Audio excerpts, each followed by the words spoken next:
Amém, amém.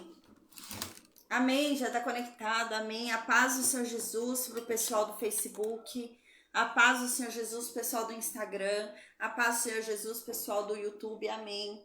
A paz do Senhor Jesus, pessoal do Meet, o Francisco, a Dona Maria de Lourdes, a Maria Oliveira, a paz para o pessoal que vai acompanhar a aula pelo áudio no grupo do WhatsApp, amém. Deus nos abençoe, amém, em nome de Jesus. Hoje a gente vai falar sobre o Salmo 45, tá? Então hoje é o Salmo 45 e o Salmo 45, lá na carta aos Hebreus, é dito que esse salmo, na verdade, fala de Jesus, né? Lá no capítulo 1, no versículo 8 e 9, né? Na carta aos Hebreus diz que esse salmo aqui se refere a Jesus. E a gente vai entender esse salmo hoje, tá? Eu vou explicar direitinho por que a gente está estudando ele agora, né? Durante o reinado de Ezequias. E a gente já vai compreender esse salmo aí. É muito lindo esse salmo 45. Deus vem, Pai, em nome de Jesus, Pai, e nos purifica, perdoa os nossos pecados, perdoa nossa purifica, nos limpa e nos lava da nossa imundície, Senhor. Nos torna, meu Deus, aquilo que o Senhor nos chamou para ser, nos transforma, nos modifica, Deus. Nos dê um novo coração, uma nova mente, Pai. Ilumina os nossos caminhos, Senhor, com a tua luz, para que não venhamos a tropeçar durante o caminho, para que não venhamos a nos desviar nem para a direita e nem para a esquerda, Pai, porque tudo que nós mais queremos é andar na tua presença, então nos ajuda, Pai. Ó Senhor, que o Senhor venha conosco, Pai, e que o Senhor nos acompanhe com longanimidade, Senhor. Que a tua paciência seja esticada para conosco, Pai, em nome de Jesus, Senhor. Amém. Nos conduza, Senhor, pelas tuas águas tranquilas. Fala conosco com mansidão, Deus. Que venhamos a experimentar da tua benignidade, Pai. Que o Senhor venha aos nossos ouvidos falar palavras amáveis, Pai, em nome de Jesus, Senhor. Não se atente aos nossos pecados, não se atente à nossa fraqueza, Pai, não se atente aos nossos erros, Senhor, mas nos ajuda, Senhor, para que venhamos a andar em obediência, porque tudo que nós queremos é contemplar a Tua face, é sermos aperfeiçoados através da obediência. Então nos ensina, Senhor, nos ensina a Tua verdade, nos ensina a Tua palavra, Pai, amém. Nos conceda da Tua sabedoria para compreendê-la, Pai, nos conceda da Tua sabedoria para que venhamos a aprender, meu Deus, tudo aquilo que o Senhor tem para nos ensinar, Senhor. Que venhamos a ter prazer na Tua palavra, que venhamos a ter prazer, meu Deus, na leitura da Tua palavra, a ouvir a Tua voz, que venhamos a ter prazer em Te buscar, Senhor. Que venhamos, meu Deus, a voltar à raiz, Pai, a raiz para compreender quem Tu és, Pai. Que não venhamos a nos apegar apenas a louvores, que não venhamos, meu Deus, apenas nos apegar ao que ouvimos dizer sobre Ti, mas que venhamos a Te buscar com os nossos próprios olhos, que venhamos a Te buscar com as nossas próprias mãos, os nossos próprios pés, que venhamos, meu Deus, a buscar a Tua palavra, lê-la incansavelmente, até compreendermos quem Tu és, Deus, até que o Senhor venha e fale conosco, Senhor, em nome de Jesus, Pai. Amém. Oh Deus, que venhamos a arder diante dessa palavra, Pai, que venhamos a sentir a mesma paixão que Davi tinha ao lê-la, que venhamos, meu Deus, a ter a mesma intensidade e a mesma sede de Moisés, que quanto mais ele te conhecia, mais ele queria saber de ti, Pai. Então, Deus, que sejamos assim, meu Deus, como esses grandes homens foram. Nos ensina, Senhor, a sermos agradáveis a Ti. Nos ensina a sermos agradáveis ao Teu paladar, Pai, porque nós queremos ser um bom fruto na Tua boca. Então, nos ajuda, Senhor. Amém. Oh Deus, que em nome de Jesus, o Senhor nos livre de todo mal, Pai. Que o Senhor continue nos dando o alimento de cada dia, que nada nos falte, que o Senhor supra todas as nossas necessidades, Pai. Em o nome de Jesus, Senhor, amém. O Espírito Santo vem e nos purifica, que venhamos a ser cada vez mais parecidos contigo, Deus. Que o Senhor nos ensine a sermos Cristo nessa terra, Pai. Amém. Espírito Santo vem e nos inunda, vem e ocupa cada espaço dentro de nós, que venhamos a brilhar, Pai, a Tua glória, assim como Moisés resplandecia a Tua glória quando falava contigo, que assim que sejamos nós, Pai, que venhamos a transparecer a Tua glória para que os outros Te conheçam através de nós, que venhamos a ser Cristo na vida dos outros, que venhamos a ser a Bíblia viva que as pessoas lerão, que venhamos a compreender que o exemplo, arrasta mais do que as palavras, que venhamos a compreender isso, Deus. Que não são só palavras, mas o Senhor requer de nós atitudes, Deus. Atitudes condizentes com aquilo que nós cremos, com a demonstração da nossa fé, com aquilo que pregamos. Então, Deus, em nome de Jesus, nos ensina a ser Cristo nessa terra. Nos ensina a perdoar como Cristo perdoou. Nos ensina a amar como Cristo amou. Nos ensina, Deus, a ser como Cristo nessa terra, Pai. Em nome de Jesus, Senhor, amém. Que o Senhor nos livre de todo mal. Amém. Amém, amém, amém. Glória a Deus. Amém. Hoje a gente vai falar sobre o Salmo 45, né? Eu tomei remédio, gente. Eu tomei mole. Vai dar certo. Em nome de Jesus. Amém. O Salmo 45 é um salmo que fala sobre um casamento, tá? É um salmo que ele foi escrito por um descendente de Davi. É um salmo que fala sobre um rei que está tendo um casamento, e esse casamento era um casamento muito aguardado. E o povo está ansioso para ver esse casamento, tá? Então, assim, historicamente, a gente não sabe para quem esse salmo foi escrito, mas foi para algum descendente de Davi, tá? Provavelmente não foi para Salomão e não foi para Davi, mas foi para algum descendente dele depois de Salomão, tá? Mas a gente não tem informação de quem foi, qual foi esse rei. Foi Ezequias? Quem foi? A gente não sabe. Josias? Não sei. A Bíblia não diz quem foi esse rei. Mas uma coisa é clara, quando a gente lê o capítulo 45, parece que esse casamento, esse acontecimento foi antes do cativeiro da Babilônia, tá? Então a gente não consegue identificar a qual rei realmente se referiu o salmo, mas foi antes do cativeiro da Babilônia. Até porque depois do cativeiro da Babilônia não tem muita informação pra gente sobre reinados, tá? Então, provavelmente isso foi antes do cativeiro da Babilônia. A gente poderia estudar esse salmo também em Josias, né? Josias também foi um ótimo rei, né? Ezequias também foi um rei bom, ele pecou ali com questão da Babilônia, ali o coração dele começou a mudar, né? Mas a Bíblia diz que no final da vida dele ele se arrependeu.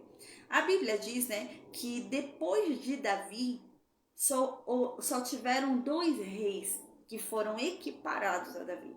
Não chegaram no nível de Davi, mas chegaram quase. Só 2. Ezequias, que é o rei que a gente está estudando, e Josias, que a gente vai ver daqui a pouquinho, ali quando estiver bem perto do cativeiro da Babilônia, quando a gente começar a estudar Jeremias ali. Foram os únicos, gente, a Bíblia diz. Nem Salomão, a Bíblia não diz. A Bíblia diz que Ezequias era com Davi e Josias foi com Davi. Depois de Davi, eram eles, né? Então a gente vê o grau de importância desses 2 reis. Então eu acredito que realmente tenha sido para um desses 2 esse salmo, né? Ou para Josias ou para Ezequias, por causa da importância deles diante do que a Bíblia diz pra gente, tá?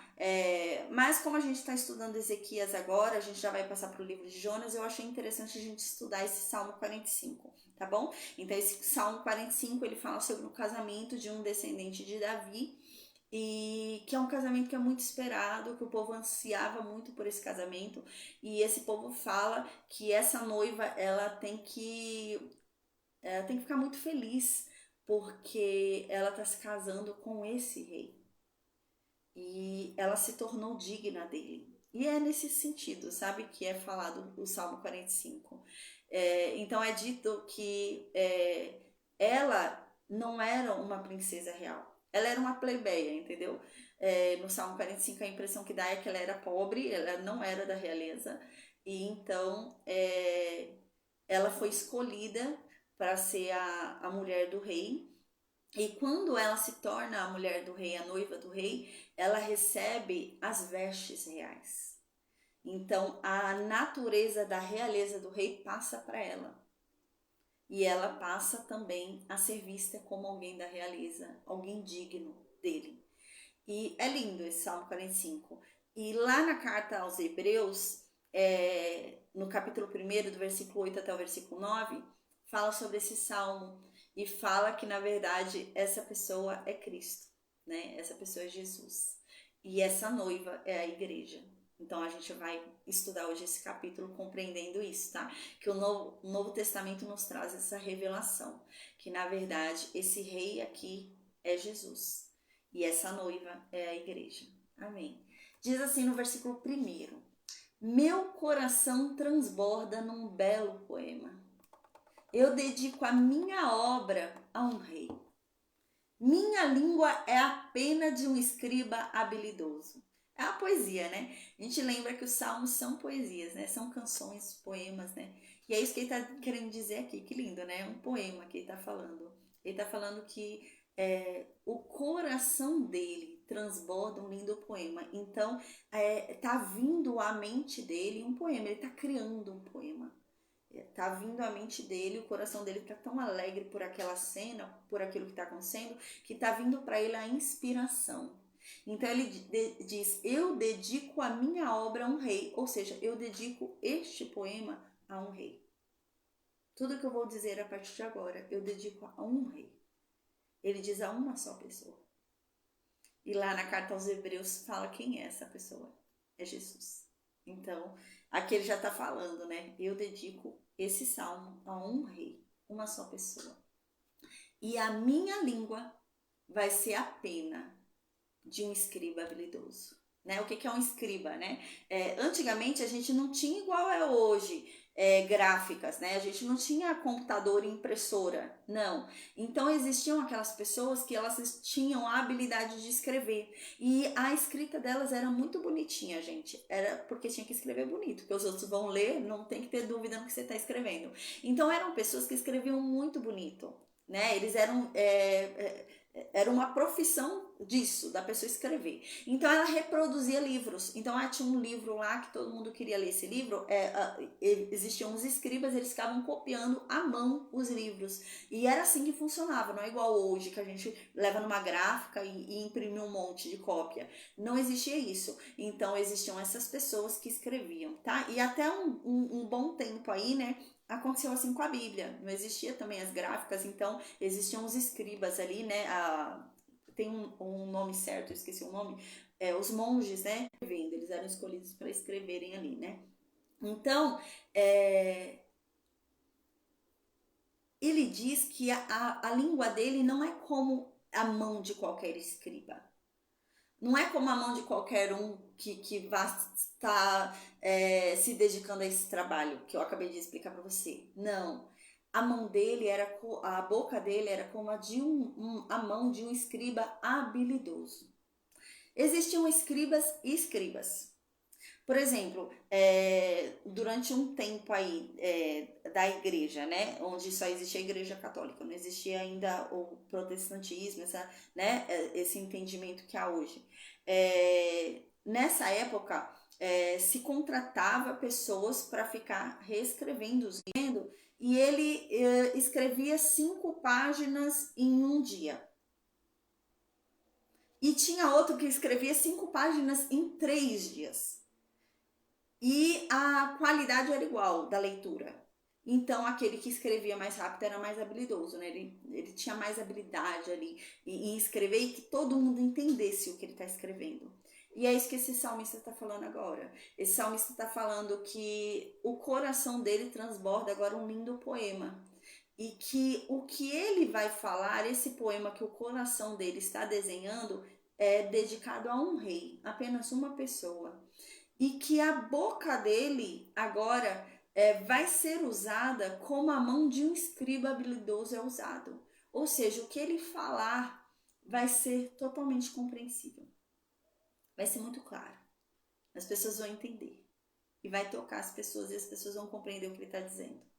Então, no versículo 2, ele continua. És o mais belo dos filhos dos homens. A graça escorre dos teus lábios, porque Deus te abençoa para sempre.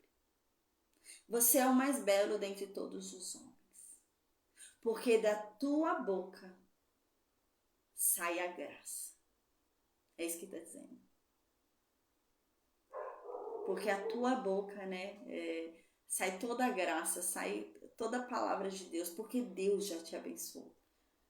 Tudo que você diz é mágico. Tudo que você diz é incrível. E por isso você é o mais belo de todos os homens. Porque a tua boca está cheia de graça. A gente lembra qual a diferença entre graça e misericórdia, né? Graça é quando eu recebo aquilo que eu não merecia receber. misericórdia sobre mim quando eu não recebo o castigo que eu deveria ter recebido. E há graça sobre mim quando eu recebo um presente de uma salvação que eu não merecia ter recebido. Então a graça é eu receber algo que eu não merecia, e a misericórdia é eu não receber o que eu merecia ter recebido. E esse homem aqui, da boca dele saem coisas que eu não mereço saber. Eu não mereço me tornar conhecedora da sabedoria dele. Mas sai da boca dele uma sabedoria. Porque Deus o abençoou para sempre. Está falando sobre Jesus. Aí no versículo 3 diz: cinge a tua espada sobre a coxa, ó valente, com majestade e esplendor. Vai, cavalga pela causa da verdade. Vai, cavalga pela causa da pobreza. Vai, cavalga pela causa da justiça. Tendes a corda do arco, tornando terrível a tua direita. Aqui está dizendo ele não é só um rei que tem um falar habilidoso. Ele não é só um rei que tem um falar cheio de graça. Não é graça de rir, mas é a graça de Deus. Ele não é só um rei que sabe o falar. Aquele falar que toca o coração do homem, transforma aquele que ouve, né? E daqui a pouco ele vai falar isso. Não, ele também é um guerreiro valente. E ele está com a espada sobre a coxa dele. E engraçado que no Novo Testamento, né? Diz que na coxa dele está escrito que ele é o Rei dos Reis. E aqui está dizendo, na coxa dele, sobre a coxa dele está a espada dele, né? Então, ele não foge da guerra. Ele é um rei pacífico, a gente vai ver daqui a pouco, mas ao mesmo tempo também ele é um guerreiro, majestoso, valente. Então aqui diz, vai então você e cavalga pela causa da verdade. Esse é um rei que virá, que o salmista está falando, e ele vai vir para lutar, não é por qualquer coisa. É isso que ele está dizendo aqui. Ele está vindo com a boca cheia de sabedoria, porque Deus o abençoou. E ele está vindo com a espada na coxa dele para lutar, porque ele é valente. E ele vai lutar pelo quê? E aqui diz, pela causa da verdade. Ele vai lutar pela verdade, para que a verdade se torne conhecida de todos. E ele também vai lutar pela pobreza, pela causa da pobreza.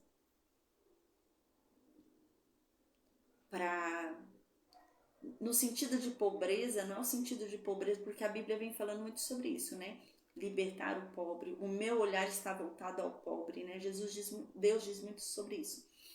Não é pobreza financeira, porque existem algumas pessoas que vão ser salvas e vão morrer pobres. Lázaro é um exemplo desse, né? Não é nesse sentido, mas é a pobreza de espírito, aquela pessoa que está angustiada, está triste, está, né? É isso. A libertação dessa alma angustiada. Esse pobre, mas não é... Sabe aquela pessoa que você fala assim, ó, você é tão pobre, mas tão miserável que a única coisa que você tem é dinheiro. É nesse sentido. Aqui, né, quando a Bíblia fala de pobre, e Deus fala muito isso, né? O meu olhar está atento ao pobre. Ele é aquele que vem para aliviar o fardo do pobre. É o que? Ele vai fazer o pobre ficar rico? Não. Mas é o pobre, mas não é o pobre financeiramente que é dito, né? É o pobre, é a pobreza, né? No sentido do coitado, do rejeitado, né? Da angústia da alma, é nesse sentido. Aí tá dizendo aqui que ele vem por 3 causas, esse rei. Ele vem lutando por 3 causas: pela verdade, pelo pobre e pela justiça. Então ele vem para mostrar o que é a verdade. Ele vem para mudar o caminho dos oprimidos, libertar. E ele vem para fazer justiça. É isso que o salmista está falando. E o salmista fala, vai e cavalga na tua ação. Vai e faz o que você veio para fazer. vai lá lutar pela verdade, pelo pobre e pela justiça. E é Jesus, né?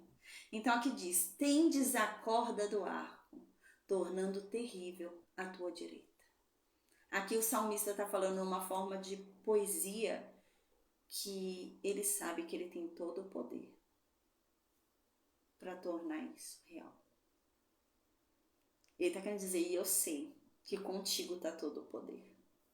E o que você buscar, você vai alcançar. O que você quiser vai acontecer. Porque contigo está o poder. É isso que o salmista está falando aqui. Contigo tem todo o poder. Aí no versículo 5 diz, tuas flechas são agudas, os povos submetem-se a ti, os inimigos do rei perdem a coragem. O teu trono é de Deus, para sempre e eternamente. O cetro do teu reino é um cetro de retidão. Aqui está falando, né, que ele não é só um rei, ele é um Deus. Aqui é uma diferença muito grande que está sendo mostrada no versículo 6. Tanto que no livro, na carta aos Hebreus, é mencionado esse, versículo 6 em diante. Porque está falando de um Deus. Ele não é um homem. Aqui fala muito claro que ele foi chamado para sentar no trono de Deus. Quem é que pode sentar no trono de Deus? Um Deus. Ele é Deus. Então aqui diz, tuas flechas são agudas. Então os povos se submetem a ti. Os inimigos do rei perdem a coragem. Todo mundo teme a ele. E quando ele vem agir, todo mundo se submete a ele. Porque as flechas dele são agudas. Aquela coisa entra penetrando, sabe? Entra assim e você se rende. É o que é dito realmente, né? É a palavra de Deus. Quando você, a palavra de Deus, né? O que é Jesus, senão a palavra que se tornou viva, né? É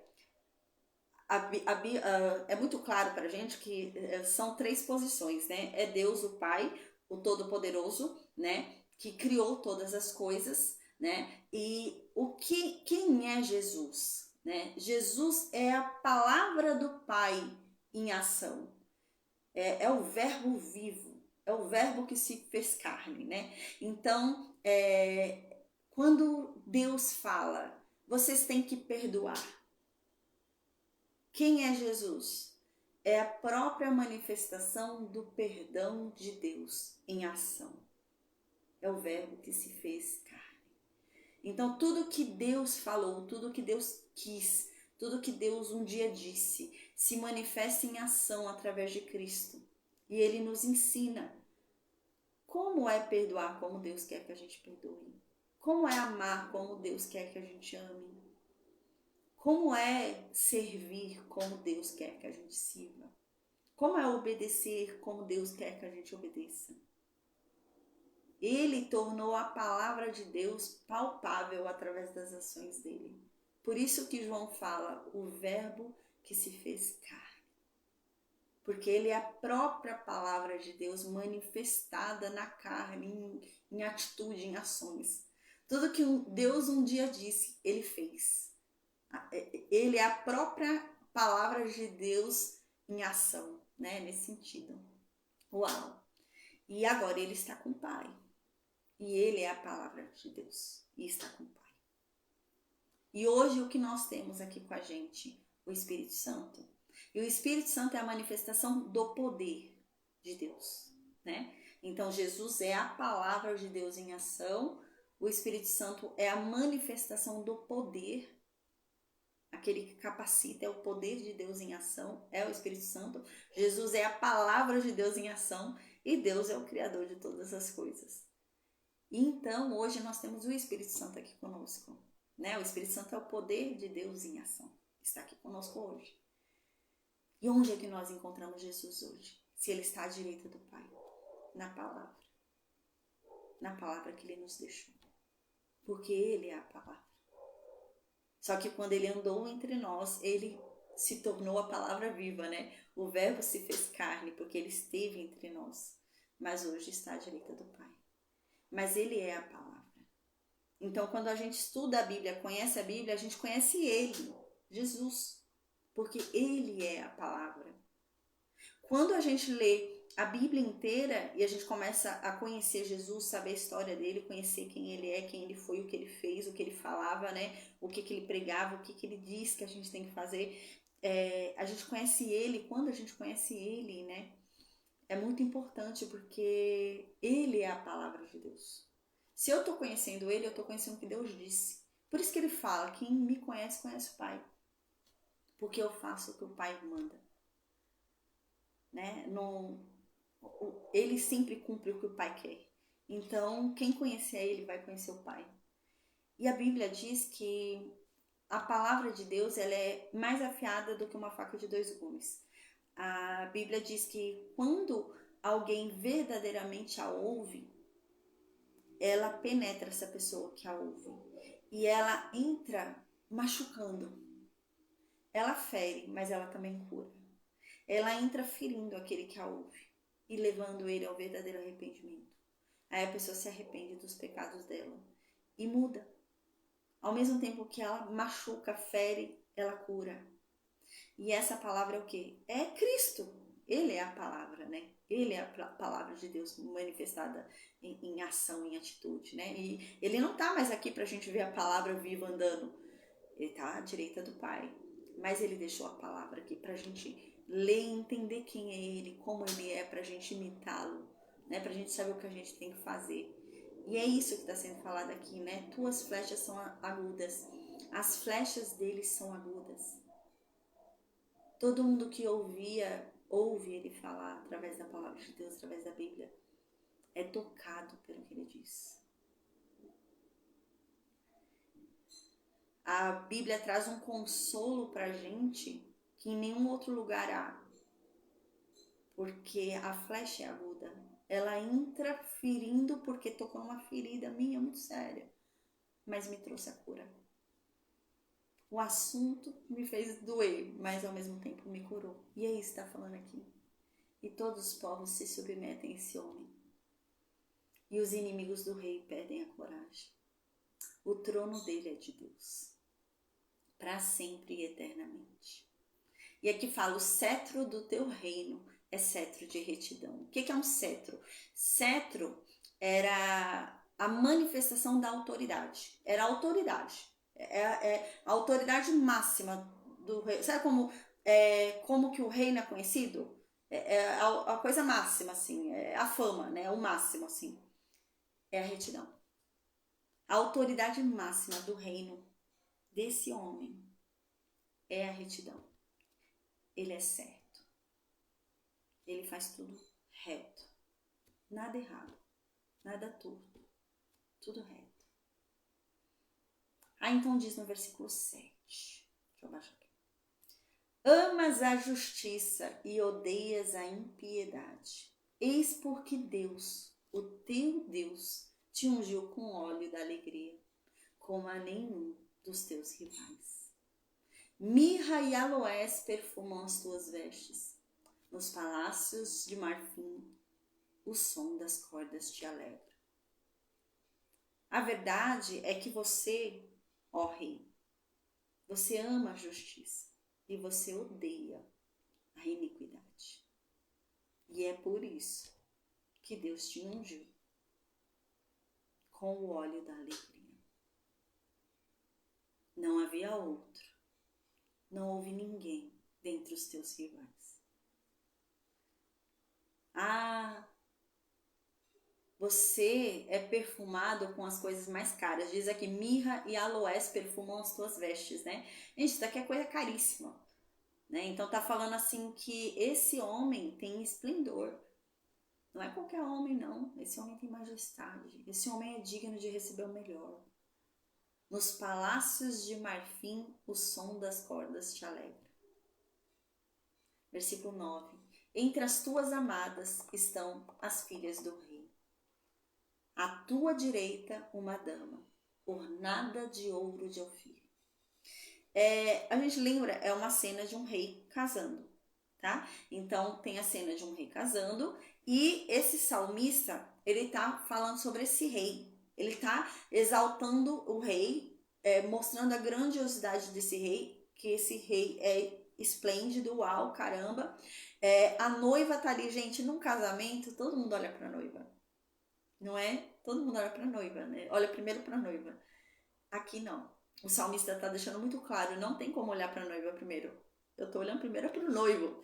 Então ele olha primeiro pro noivo e depois que ele olhou pro noivo, ele diz, né, que ali ao redor do noivo estão as amadas, as filhas do rei. Num casamento, né, quando o noivo estava ali no casamento, ele ficava rodeado ali, né, pelas pessoas reais ali, pela realeza, né, pelas irmãs dele, né, pelo pessoal ali, ele ficava cheio ali daquelas pessoas, enquanto a noiva vinha vindo, né, no casamento era assim, e ali a família dele apoiando ele.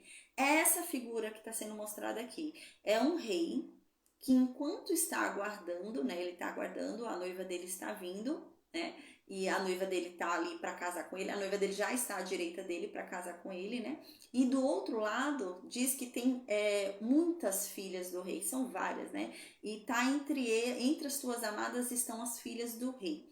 Aqui tem duas visões, né, são duas visões sobre a mesma coisa. À direita dele está uma dama. Essa dama que está à direita dele é a igreja. É a igreja como um coletivo. É isso que simboliza aqui. À tua direita há uma dama, ornada de ouro de Ofir. É a igreja com quem ele está se casando. É a dama dele. É a igreja com quem ele casa. Só que está dizendo que tem várias filhinhas, né? Tem várias filhinhas ali do rei que estão ali junto com ele e são amadas por ele. Quem são essas filhas do rei que são amadas por ele? São os crentes, são os cristãos individuais, tá? Sem contar como coletivo, como igreja, mas eles individuais também.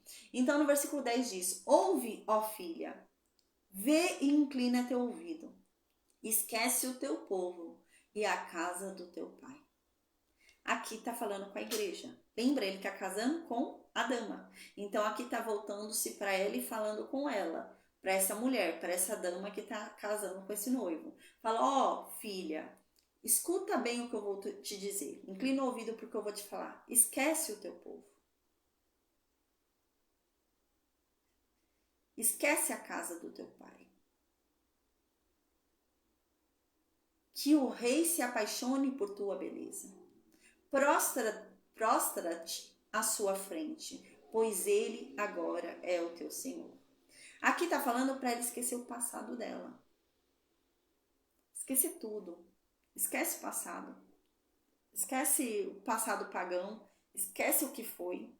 Esquece o passado. Para que ele se apaixone pela sua beleza agora. Esquece o que já foi. E se prostre diante dele, porque ele agora é o teu Senhor. Sirva a ele. Esqueça o seu passado. Seu passado pagão, seu passado de pecado, esqueça. É nesse sentido.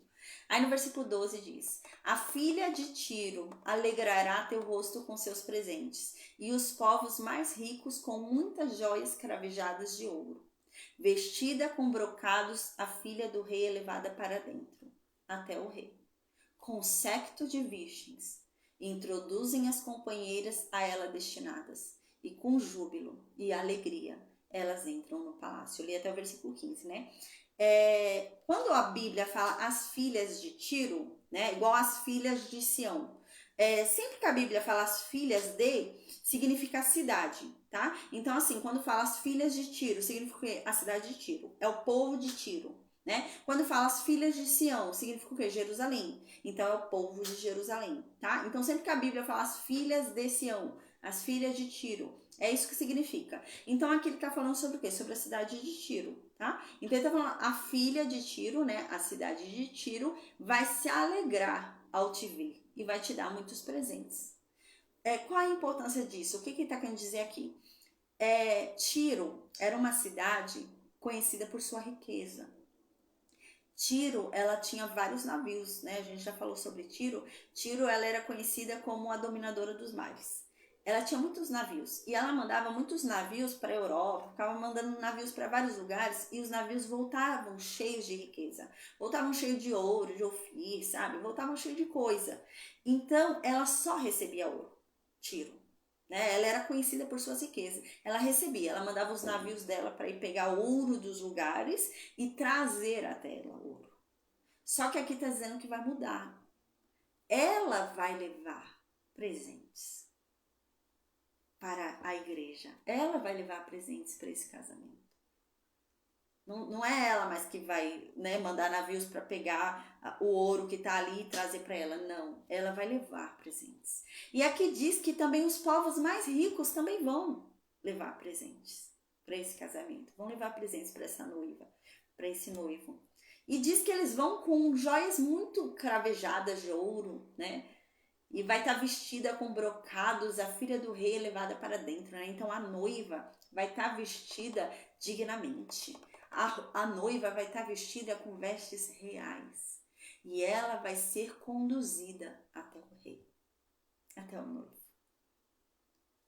E diz que ela vai ser conduzida, né, com um monte de virgens conduzindo ela. É uma imagem muito digna, entende? Naquela época, quando uma mulher casava, eles estão usando o contexto que eles vão entender naquela época, né? Então, uma mulher quando casava naquela época, o que acontece? Imagina a cena da noiva entrando, o noivo, o rei esperando a noiva, né, entrar. Então, um monte de virgem a leva até o rei. A imagem que isso produz, ela é muito pura. Ela é muito a sensação que o salmista quer que a gente tenha, que a igreja é digna dele, né? Essa mulher é digna desse rei, tão digna que essas virgens vêm a levando, vêm conduzindo ela, né, para reforçar a paz, Ana Paula, para reforçar o quão digna que ela é. E estão conduzindo ela até o rei. Então aqui diz: introduzem as companheiras a ela destinadas, e com júbilo e alegria elas entram no palácio. Então assim ela é conduzida, ela é levada até o palácio. Né? Hoje a gente tem aquela coisa de imaginar, né, o pai levando, né, o pai levando a filha para o altar. Não, imagina essa cena, né, que eu falei, ser conduzida por um monte de uma noiva sendo conduzida por um monte de virgens, né, conduzindo essa noiva. Significa pureza extrema, né, nesse sentido mesmo. E ela está indo nesse sentido para encontrar o seu noivo. E com muita alegria ela entra no palácio para encontrar o seu rei. Isso aqui desenha, né, a igreja encontrando o seu noivo com muita alegria. E ela sendo conduzida, né, por essas virgens que encontraram nela pureza. Então, levando ela, conduzindo ela para Jesus e afirmando que ela é digna. Ela é digna dele. Então, no versículo 16 diz: em lugar de teus pais virão teus filhos, e os farás príncipes sobre a terra toda. Gente, olha a cena que está sendo descrita aqui, né? Como lá na carta dos Hebreus é dito, como eu falei, né? Que fala que esse salmo fala sobre Jesus. A seguinte cena que é demonstrada aqui é um rei casando com uma dama virgem. E a pureza dela é tamanha, ela é tão digna de casar com esse rei. Já foi falado sobre toda a grandiosidade desse rei, então agora fala que ela é digna mesmo. Um conjunto de virgens a levam, a conduzem até o rei para mostrar o quão digna que ela é dele. E ela é virgem, ela é digna dele. E ao invés dos pais dela virem, os filhos é que virão. Como assim que filhos, se ela era virgem, né? Mas essa união deu muitos filhos. É isso que está querendo dizer. Teve muitos filhos nessa união. Gente, tem tudo a ver ali com o que é dito em Hebreus mesmo. Isso daqui está simbolizando o quê? Os cristãos, né? Então aqui é como se fosse a seguinte cena. Que aqui é Jesus, aqui é a noiva, a igreja. E então os filhos vêm. Os filhos deles, de Jesus e da noiva, os filhos deles que eles tiveram sendo virgens. Olha que engraçado, que legal. Esse é o cenário que está mostrando aqui. Sendo virgem, tiveram filhos. Então não são os pais que vão vir, mas sim os filhos. Quem são os filhos? Os cristãos. E é isso que está dizendo no versículo 16. Em lugar dos teus pais virão os teus filhos. e eles serão príncipes sobre toda a terra. Que é a promessa que é feita no livro de Apocalipse e na Bíblia inteira, né? Que nós reinaremos com Cristo. Nós reinaremos com Ele nessa terra. Glória a Deus, amém. Então, no versículo 17, para finalizar a aula de hoje, glória a Deus diz: vou comemorar teu nome de geração em geração. E os povos te louvarão para sempre e eternamente. Quem ele está falando? A quem ele dedicou esse salmo. Lembra no início do salmo ele fala? Ele fala, eu vou dedicar este salmo a teu nome de geração em geração. E os povos te louvarão para sempre e eternamente. Amém. Glória a Deus. E como eu disse na carta aos Hebreus, no capítulo 1, do versículo 8 até o versículo 9, se eu não me engano, diz que esse salmo se refere a Cristo. Fala sobre Jesus e a igreja. Então, glória a Deus. Amém. Amém, gente. Então, amanhã a gente vai estudar o Salmo 48, tá? A gente vai estudar amanhã o Salmo 48, depois na quinta-feira Salmo 66, na sexta-feira Salmo 67, aí depois tem o Salmo 76, Salmo 78, e então a gente vai pro livro de Jonas. Tá bom? Então, amém. Aí a gente começa o livro de Jonas, já termina rapidinho o livro de Jonas, né? Só 4 capítulos. A gente começa o livro de Jonas e já termina. Amém, tá bom? Deus nos abençoe e nos guarde, gente. Amém. Em nome de Jesus, tá bom? Alguém tem alguma dúvida? Francisco, Maria, Dona Maria de Lourdes, Ana Paula. Ana Paula entrou já no finalzinho, né? Eu tava nos 3 últimos versículos. Vocês têm alguma dúvida? Enquanto isso, eu vou desconectar o Facebook, Instagram e YouTube, tá bom, gente? Deus abençoe a todos. Uma boa noite e até amanhã, com a graça de Deus. Amém.